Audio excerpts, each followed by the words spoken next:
Welcome, Raptors. This is continuing our intro to team defense. We're going to talk about the crease slide against the 2-2-2. So first, let's talk about the 1 and the 2 slide. All right, so here's our 2-2-2 formation. Number 1 is the ball carrier with the gold ball above him. And here are our defenders. This is a crease slide. So our first slide is always going to come from the crease. And whenever we have two defenders in the crease and two offensive players in the crease, our 2 slide is also going to come from the crease. So A and B are both going to be either the 1 slide or the 2 slide. But how do we determine which one is the 1 slide? Simple. We're going to draw an imaginary line cutting the field in half, just like you can see. In this situation, if the ball carrier is on the left side of the line, defender A is the hot slide. If the ball carrier is on the right side of the line, defender B would be the hot slide. So in this situation, A is the hot slide and B is the 2 slide. So if we have a pass, though, this is going to change. And now B becomes the hot slide and A becomes the 2 slide. Notice that B is above his man ready to slide. He's not behind the man he's guarding. So it looks just like that. So we're going to add a man in there. The slide's going to look something like this. We've got our communications and then slide. Just like that. Nice and easy. All right, now we're going to talk about something very crucial to team defense, and that's the opposite adjacent.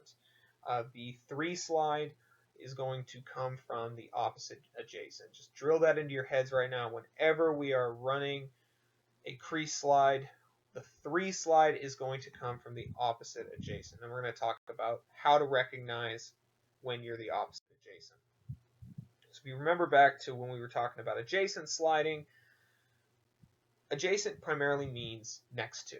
So in this case, the 2 adjacent players are going to be D and C.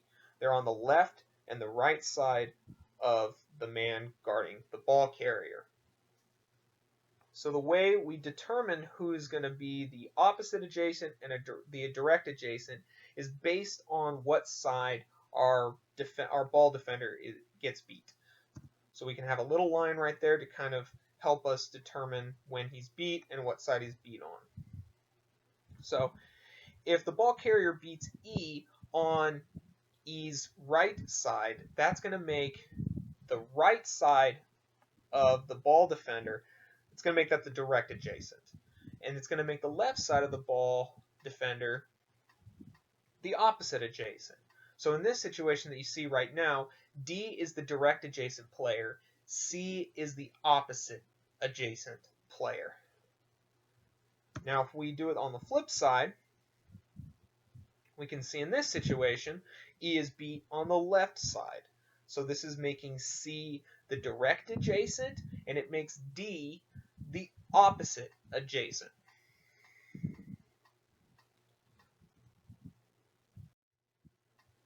All right, so now we're going to talk about the 3 slide. The 3 slide comes from the opposite adjacent, just like we talked about. So it's going to look something like this. E is going to call for ball. We've got our hot slide coming from A because A is on the left side. The ball carrier is on the left side. We've got the 2 slide. And now we have both C and D calling 3. But they're also stating the side that they're going to be covering if activated. So D is going to be the 3 slide if 1 beats E on E's left side. So D calls 3 left. And C is going to be the 3 slide if the ball carrier beats E on E's right side. So C becomes the 3 right. So now in a perfect world, E is not going to get beat top side. In this case, we don't want him getting beat on the right side, but we want to be ready either way. We don't want to get surprised on a slide package. So it's going to look something like this. 1 comes down, A calls his slide, he comes down, B comes over, and now D is the opposite adjacent, so he comes down. Just like that. C locks off his space. From the other side, so fast forward. So from the other side, it's going to look something like this. So now 1 comes across, A's coming up, B covers, and now C is the opposite adjacent in this situation, so he covers his man. That's it. So nice and quick.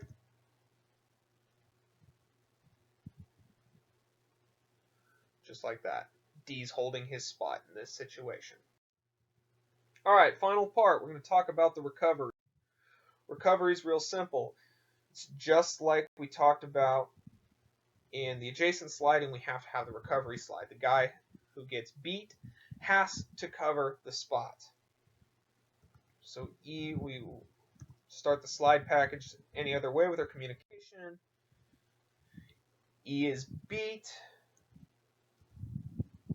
Our 1, 2, and 3 slide are coming in, and now E has to fill in space. So he drops back down to wherever the 3 slide came from. So if you're in E's position and you're beat, you have to know that the 3 slides coming from the opposite adjacent, and you are covering that slide. So you're just turning the opposite direction that you got beat and filling in that space. So here's your exercise. Read through and make sure to turn this in.